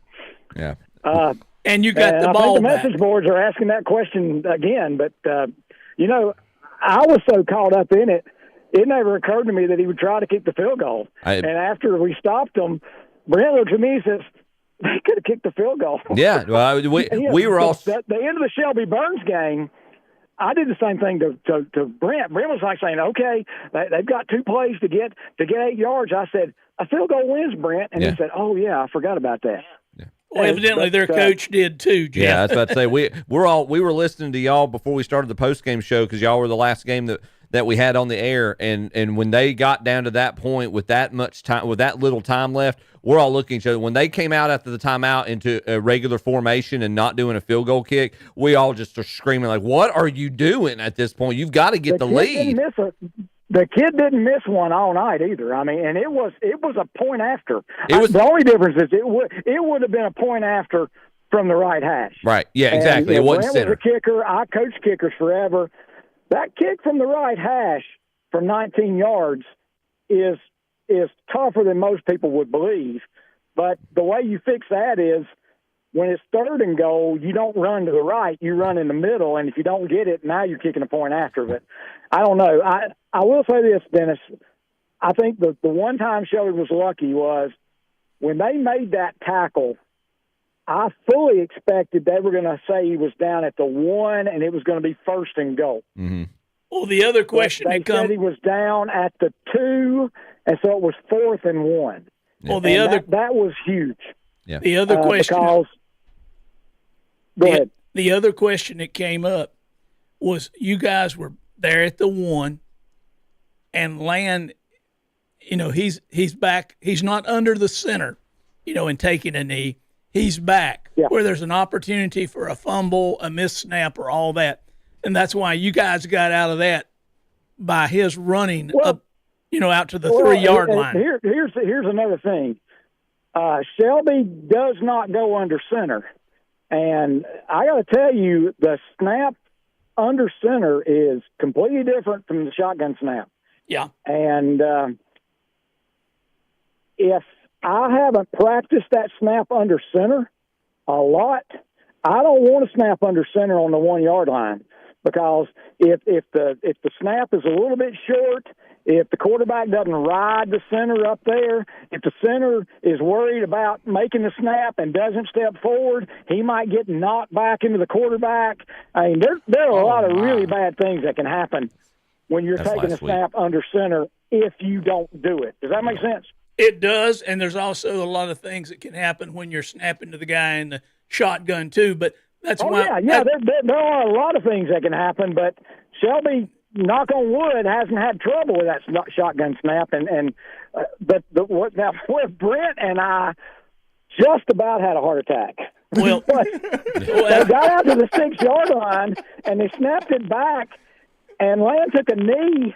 It's like he took a knee on the 1. Yeah, no, that's what we saw again, too. They marked it on the 2, and I'm like, why in the world is he going to take a knee on the 1? They've got another timeout, but I mean that one in that situation. Like I said, it was a boring game. Nobody had much to say, and hold on. But I mean, if they, in all seriousness, the big question is, who's Shelby going to have healthy when they go back to Lincoln? And we heard because that was they lost all those. I mean, they're throwing passes to guys that haven't played, and and for the most part, they did a great job. Yeah, they did a really nice job catching the ball, but the one interception, I just felt bad. This guy doesn't play, but he's a defensive back when he plays, and the ball just bounced off his chest, and they intercepted it. We were very curious about that too, Coach. With I know we heard during the broadcast, Man Collins went down. Y'all had another young man, Jakari, I think mentioned to y'all that was on crutches heading into the first half. Man Collins. I mean, he didn't play the entire second half. Yeah, I mean, and I'll tell you another thing that people won't notice. The backup holder had to hold for the last 4 extra points. Yeah. You miss any of those extra points, you may lose the game. Yep. Oh yeah, and so that's true. That's right. People don't understand that the kick is, even in high school especially, the kick is not automatic. That's what the snap's got to be good, the hole's got to be good, the kick's got to be good, and Shelby basically wins the ball game because they're going to kick the extra point, and man just lost the ball, could not get it down on the tee, and so he yells fire, he rolls out, and Grady Nodine knows to go into the end zone, and he makes a great throw. Nodine makes a great catch. Shelby gets the 2-point conversion, and then gets a 15-yard penalty and has to kick off from the 25-yard line. Yeah, we so crazy. Well, Tom, it's strange, but Tom Sinefani, those are huge plays. Tom Sinefani has talked about it. The question is, who's Shelby going to have at receiver? Who's Shelby going to have punting? Shelby punted one time tonight, and the kid that punted was the third-string punter. He'd never punted in the game before. Yeah. Just throw the ball to Wilson. It's tough. Yeah. So, who was y'all's? Did y'all have an MVP of the game, Jeff? Our MVP was Land. I mean, he threw for 390 something. Jeez. Wow. And ran for 60 something. Jeez. Yeah. And made great decisions. I mean, the only thing that he did negative was he gave up that fumble, and that was just one. He stepped up. He was making his way downfield, and the guy came in from behind him and knocked the ball loose. And he jumped on it and just about recovered it. But did I mention it was cold out there? Oh my goodness! I thought Jakari was going to build a fire up there. And Kevin, I want to tell you in front of God and everybody, it will be one of the greatest miracles if all the cords are going to make it back, because it was pitch dark where we were. I mean, we got a flashlight, phones, and it's really interesting trying to pack up all that equipment in the dark because we were behind the lights. So it's Jakari's fault if it all didn't get back. It will be a miracle if it all gets back. But we looked and we took cell phones and flashlights, and I think we got it all in there. But it'll be interesting where you might find some things. And you're also going to find my cell phone. I've got a cord to my cell phone that I was using it to charge.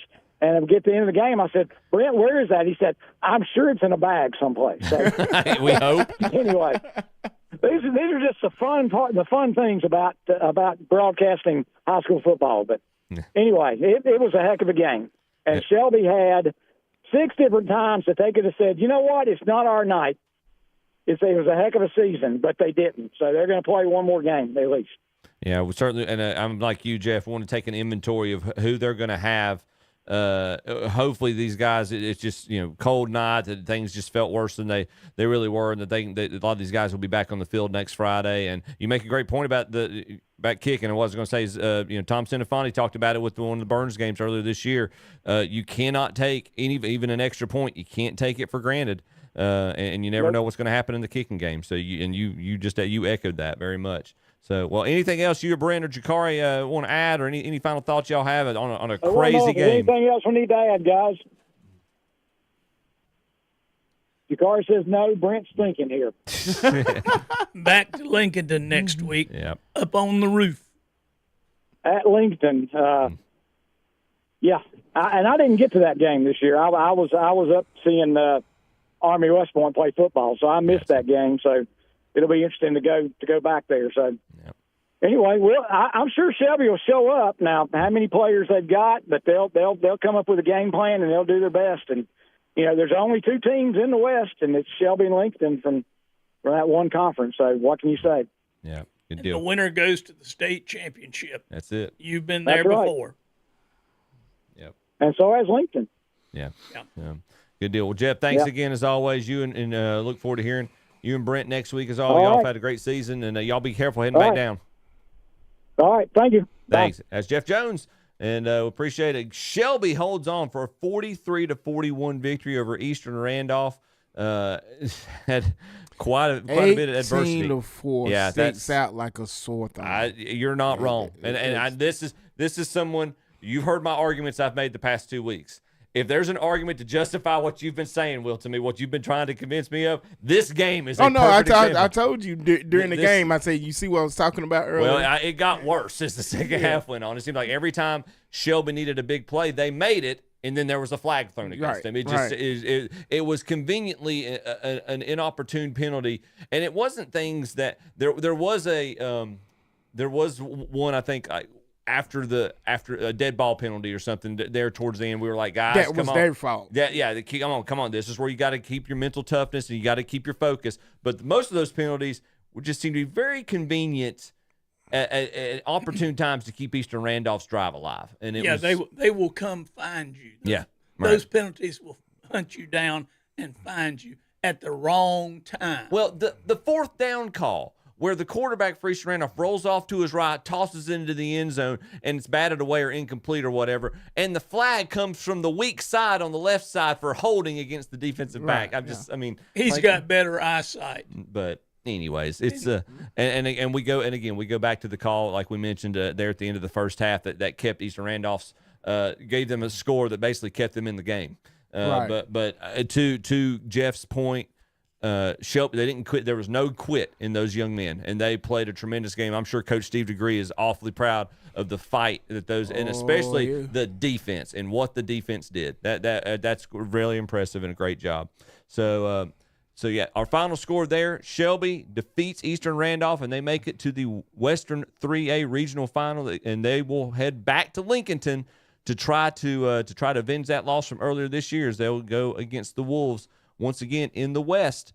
So we're going to take a quick break. We'll come back and go over the scoreboards and some of the matchups. You're listening to the Full Throttle Powersports The Low postgame show here on KTC Broadcasting. Planning a funeral service can be a very difficult process for families who have just lost a loved one. Celebrating lives and healing grieving hearts is the theme for the Stammy Tysinger Funeral Home and Cremation Center in Fallston. It's important to them to provide those who are grieving with a supportive environment in which they can begin to find closure, say goodbye, and come to terms with their loss. Find out more today. Visit them online at StammyTysingerFuneralHome.com or give them a call at 704-538-8631. The Stammy Tysinger Funeral Home and Cremation Center, 846 East Stagecoach Trail in Fallston. The Stammy Tysinger Funeral Home now offers water cremations. With a rich history spanning nearly 100 years, James River Equipment is known for its deep-rooted partnership with the iconic John Deere brand. From large-scale farming to residential mowing, James River delivers the right equipment for every task with a focus on quality, reliability, and affordability. Bring your outdoor spaces to life and choose the brand that understands your world. James River Equipment. Visit JamesRiverEquipment.com to find the location nearest you. James River delivers. Compact Construction Demo Day is Friday, December 5th at James River Equipment on Highway 180 North in Shelby. Register to win $1,500 in discounts. LVP Flooring. Price as low as $229 a square foot. You heard right. Beautiful LVP flooring as low as $229 a square foot. We're at, well, it's only one place, Barrett's Floor Covering in Kings Mountain. They are locally and family owned and operated. And you'll find it all, from waterproof floors to luxury vinyl to carpet and hardwood. That's right, Barrett's Floor Covering, 150 Dixon School Road in Kings Mountain. Online at BarrettFloorCovering.com. Applying for a car loan has never been easier than now at Jeff's Auto Sales in Lincoln and Shelby. Just apply online and get your financing pre-approved. Just go to jeffsautosales.com. And remember, they are the home of the $500 down payment. And shop online for your next vehicle. See the entire selection, pick out the one you want, and just apply online. That's Jeff Auto Sales, 3081 East Highway 27 in Lincoln, 4490 East Dixon Boulevard in Shelby. Again, apply online at jeffsautosales.com. Make tax time easy on yourself by seeing Mark Patty and Associates in Shelby. Whether individual or corporate, they can help you with your tax preparation with professional service. And for businesses, they do bookkeeping and payroll. Mark Patty is an enrolled agent, and they can help with Medicare supplements, life insurance, and long-term care. Make tax time easy. See Mark Patty and Associates, 724 South Morgan Street in Shelby. Call 704-471-1414 for Mark Patty and Associates. And we're back on the Full Throttle Powersports post-game show. And on the line, we have Mufasa. All right. JP, thank you very much. We have got the coach, Steve DeGree, on the line with Mufasa. Mufasa, indeed. With the victorious Shelby Golden Lions as they hang on to defeat Eastern Randolph 43-41. Coach DeGree, we got you. Mufasa. Yep. How y'all fellas doing? Oh, we're doing not as good as you're doing. Probably you probably got a few more gray hairs after tonight, don't you? Well, I was listening to Coach Jones. He summed it up pretty good about the penalties and everything that was going on. I just feel like that they was maybe trying to help them out a little bit, but I told the guys, just like in the Bible, the cream always rises to the top. And when we done those great goal line stands, that was a good kick because we knew they was going to get a ball to number 4 or they was going to give it to number 6. And our guys did a great job after, some of the lackluster defense we played in the first half, but they played defense when it counted. And we came up with those huge stops. And I'm about like Coach Jones. I don't know why the man didn't keep the field goal. I would have kept the field goal. It was like an extra point. And you would have won. I guess he wanted to pound it in and figured we'd come back down and score again. So I don't know what his thinking was, but I'm glad he did it. And our guys were able to hold. And Land Hollifield played one heck of a ball game tonight. Had a lot of tackles to Tyrese Williams. And they was holding our defensive ends about every night, like Coach Jones said. Noah, and they was holding about every play. But, I don't think they ever called a holding penalty on them. I'm not for sure. I just got real frustrated because the kids playing so hard, then the stripes try to take it from us. But anyway, and then after the game, I just whispered a prayer and told God, thanks for being a Golden Lion tonight. Well, Steve, what did you think of that penalty on your player? They called him, for roughing the passer, and they could have had several of those calls. He hit him squarely with his shoulder in his breastplate. He did not hit him in the head or anything. What was your take on that call, Steve? And I actually thought he called it late after Six intercepted the ball. And my thinking was, once you intercepted it, if he intercepted it first, there shouldn't be no roughing the passer because now the kid is on defense. But they had a different story, so I don't know what that call was. I think they might need to send this film in to let somebody do something about that. Yeah, we honestly thought, Coach, that it was, and Kevin actually made this point. We looked at it at first. We thought it was that he was going to get that the defensive end or linebacker was going to get a taunting penalty because he knocked the quarterback down and he just kind of stood up and looked like for a brief second he might have stood over him and they might have just thought called an unsportsmanlike or something on him. We thought that was the call, and then when we heard helmet to helmet, we ran the tape back. Yeah, there was we don't see anywhere where the helmets met, even at the point of contact. It was just a hard fought ball game, and I knew we was gonna have to outscore them. Every time they scored, we scored, and that 2-point conversion that we got, that was huge because, like I said, we had lost man, our holder, and we had to go to Kieran Thurman, number 15, to hold.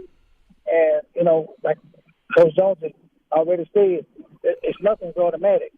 and it made and then some kind of snap and no dying. We practice. We call it fire, and they know exactly where to go, and they throw it to them. That 2 point, the conversion was the difference. Yeah, no, it's that ended up being the point differential right there, and it's just, and I don't know if you heard Coach what we were talking to Coach Jeff Jones just before the last break, but I mean 8, and I'm sure y'all probably kept tabs on this too. 18 penalties called on the Shelby Golden Lions versus 4 there against the Eastern Randolph Wildcats, and you can't, and again, and just so you know, Brent and Jeff and even Jakari, they talk, we heard him saying, Jakari was mentioning it. Y'all, the sidelines were not the only people noticing the holding and the lack of call of the holding that was occurring by Eastern Randolph. I mean, it was egregiously, almost blatant that they you would see it there. Almost, it seemed like every play at one point when Eastern Randolph was on the field. And one time they held the end right in front of the white hat. I mean, right in front of him. And one time they knocked one of our players down right in front of him. He never caught it. Yeah. So I asked the referee on our side, I said, "You saw that?" But he said he couldn't overrule. I don't know what the rules is. I guess what the white hat says goes. But even if that, if you see something, regardless, you should call it.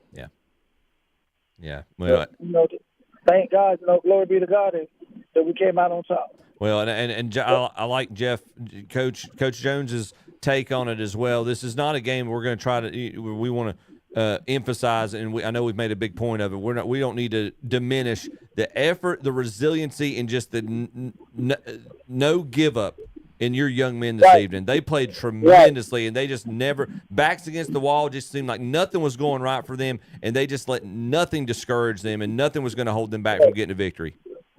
Great, good check. Good check. Our four defensive linemen, now linebackers, they was coming up, and they was laying the wood. They number 6 laid down a couple of times, and took himself out the game. Because we were sitting up pretty good, but when we needed to add a play, they made it. Yeah. We made one more defensive play than they did, and that was the difference of the game. And our guys, I told them at the game, what a great good check, cause they could have just gave up, but they didn't. You don't ever give up. Because you don't never know what's going to happen the next play.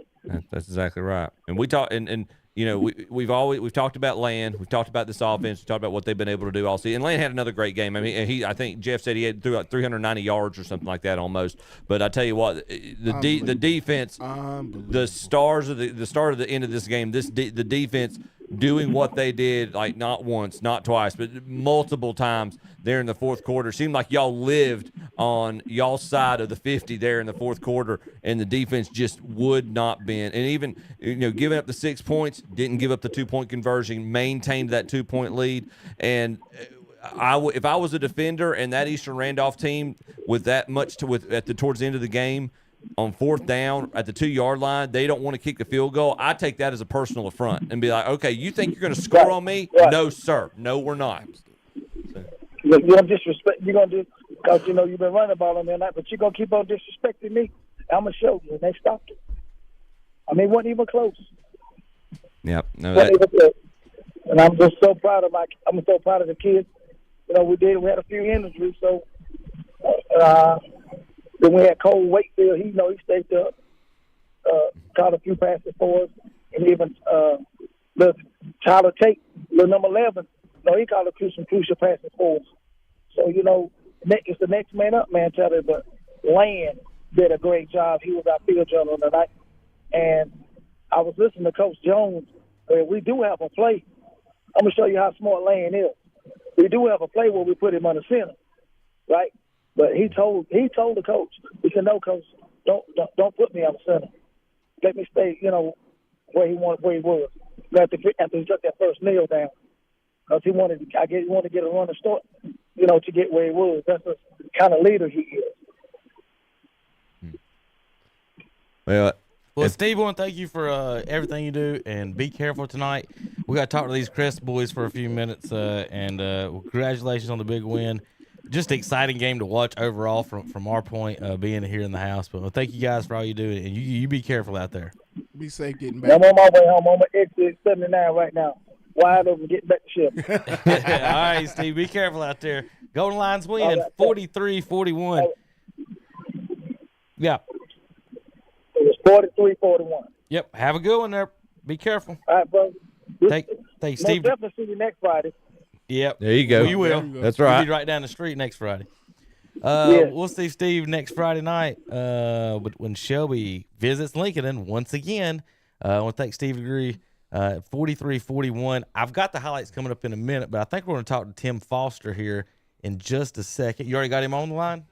All right, Tim's going to call back, and we're going to talk to him about that Crest game. I do got the highlights cut. I'm just waiting for YouTube to publish it and do all their things that they do in the background.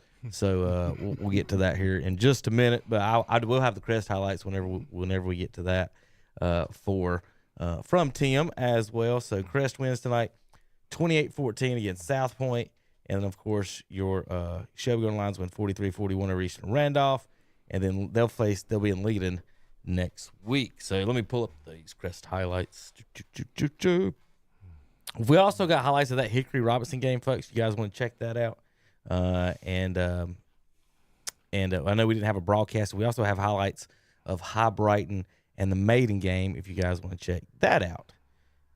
All right. Well, I was waiting on Tim to call me. Maybe he went to the bathroom. He's getting up in age. He might have to go. When you got to go, We're you got to go. going to end the show here in just a few minutes, but I can go ahead and start pulling up some of these highlights from earlier. This made it 7-0. Crest. Eli Hamrick with the run. See if we got some sound.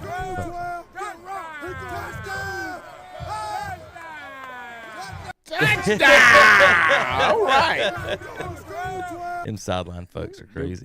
The sideline antics is We got Tim Foster now on the line as we're looking at the highlight here of South Point tying the game at 7-7. Jesse Ledford around the corner. Tim, you want to pick it up from there?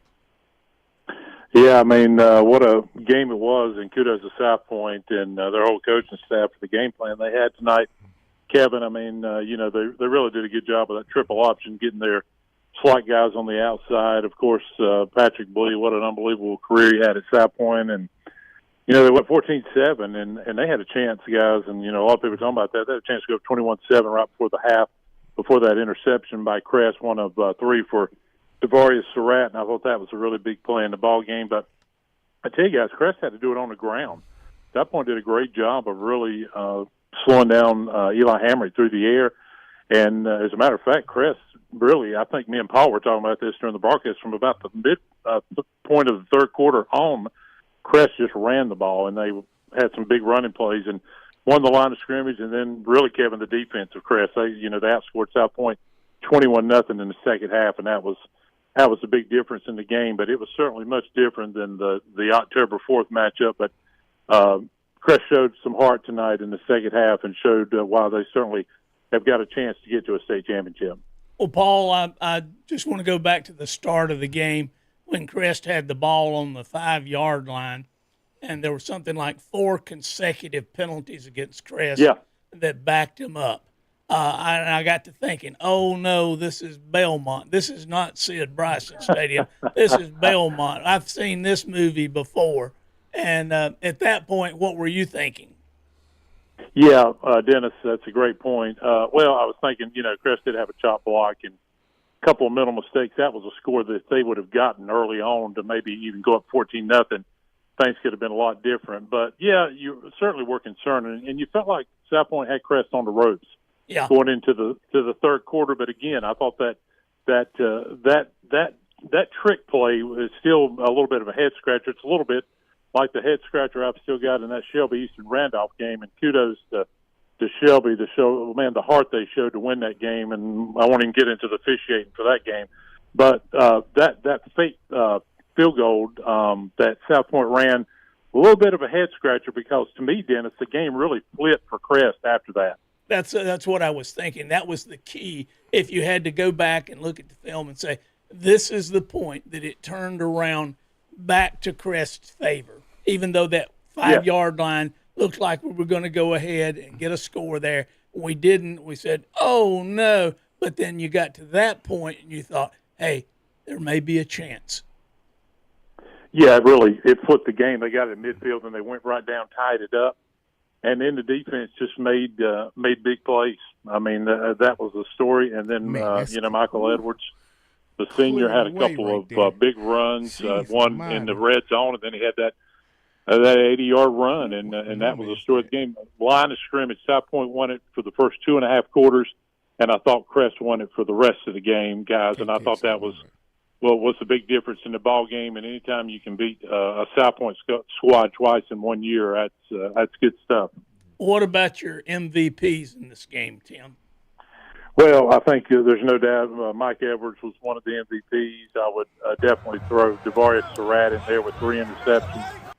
And I'd say the Crest offensive line guys, because they struggled a little bit early in the game, but they were dominant in the fourth quarter, again, on the ground. All those guys were really big, and Jason Black had some big runs for Crest as well. Eli Hamrick did it with his feet, not as much with his arm this week, so all those guys were really key in the victory. All right. Hickory's coming up next week. Now let's go back about 3 years ago. You remember when Hickory was undefeated and went on to win a state championship. That was a slobber knocker up there. What do you see coming up next week against Hickory? Yeah, big challenge, Dennis. I think I saw something when I was coming home. They're 44-2 the last 3 years. So, yeah, it's going to be a challenge. I mean, their only loss was in Belmont, a close loss to start the season. They've won 12 in a row, but Crest is battle-tested. I mean, I think motivation will be, Crest had a 2-score lead on them in the second half last year, and then Hickory really dominated midway through the third quarter on. They're so well coached. There's so much talent on both these teams. It very well, Dennis, could come down to 1 or 2 possessions to decide it, and not surprising when you got a trip to the state championship on the line. Tim, this is Chip. I just real quick. We saw a little of this impact with the Shelby game this evening. Health wise, did y'all come from what you and Paul saw? Did Crest seem to get out pretty unscathed with the injury bug? Were they able to avoid any major injuries? It was a physical game, Chip. I think there were a couple of guys that were a little beat up. That's one thing I noticed in post game when I was down on the field. There's some guys nicked up. You're heading into game 14 next week of the season. So I think there's a few bumps and bruises, but hopefully nothing major. There was some unbelievable hard hits going on all over the field all night long. So, but hopefully nothing major, and they. For game 14, maybe as close to as healthy as it can be. All right, Tim, well, thank you for everything you guys do and staying warm out there, and a good job on the win over South Point. Second one of the year, and you'll be heading to Hickory next week. They missed 3 field goals tonight. I don't know if that we might be talking about that next week. It might come into play. Hopefully they'll miss hopefully, Kevin, they'll miss a few more. But, no, I appreciate you, Kevin. They were all wide left. That helps you guys. Wide. That's good to know. Wide left is not even a kazoo. They hook bad. All right, Tim, you have a good weekend. Happy Thanksgiving to the family and everybody. You guys take care. Same to you, Kevin. Thanks, man. Thank you, Tim Foster. And the Crest Chargers win tonight 28-14. Half. All right, so I've got the Crest. I've got the Shelby highlights. Oh, Lord. And I've cut it into like a little video. I'm just going to let them play. It's only like 3 minutes long, and we've got like let 11 her rip, minutes. Tater Chip. So for the folks at home, I know you're listening. Baby Cam, big land for him. But we're going to go to the touchdown highlights, and then we're going to stop them on the. We'll talk about the play here in a minute of the hit.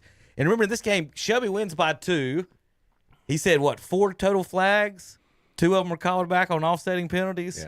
Yeah.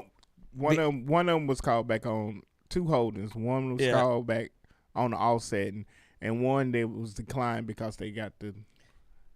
Then they got an onside kick. Yeah.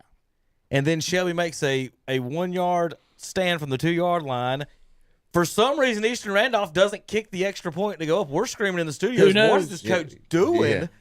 Like, was he scared Shelby was going to march down the field in 27 seconds? Right.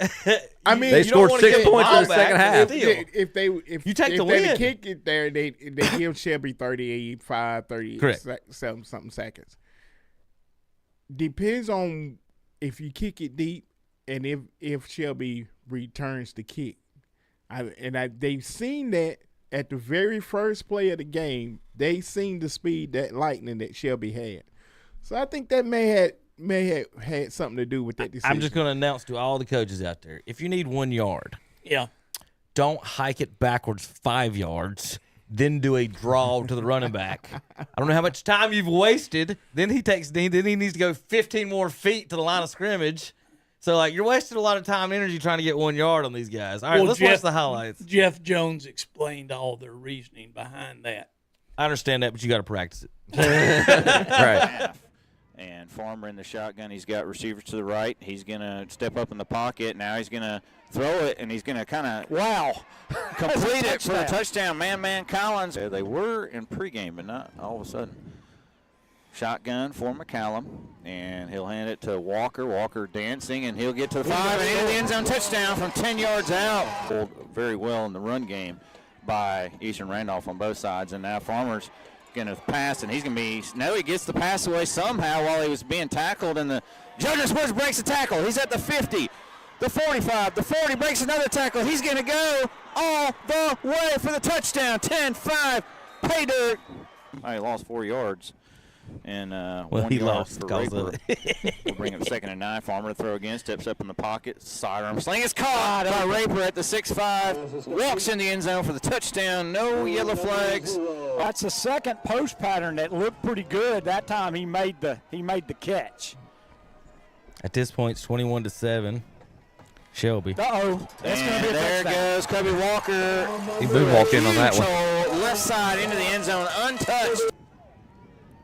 That made it 21-14. And this is going to be a handoff. And Shelby takes Woods is going to take it in. And it's 2nd down, 7. 29-14 after lead after that. Of Eastern Randolph. Clock's running. And McCallum's going to throw. He's going deep again. He's got Revel again behind the defense, and he's caught it. He's at the 20. The 15 gets a block. 10-5. Touchdown. Revel. On territory. Farmer empty back. That made it 29-21. And he's going to get the first down. He's at the 25, 20. 15, 10, 5, bulldozes his way to the goal line. He's in for the touchdown. Get 2 plays now that off. puts Shelby up 36-21. And here's the controversy on the big hit. Pretty easily here. They're going to throw it. Combs stays in. And now, big hit. And the ball's up for grabs. Just picked off in the end zone. And running it out and fumbling it is Corey. And why not just down in the end zone?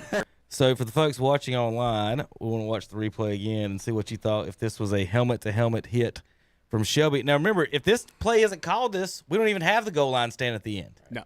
Because they're winning. The ball's up for grabs. Just picked off in the end. It's off pretty easily here. They're going to throw it. Combs stays in. And now throw it. Combs stays in. And now throw it. Combs stays in. And now throw it. Combs stays in, and now big hit, and the ball's up for grabs. Just pick. So did we see helmet to helmet anywhere in there, Will? I don't know.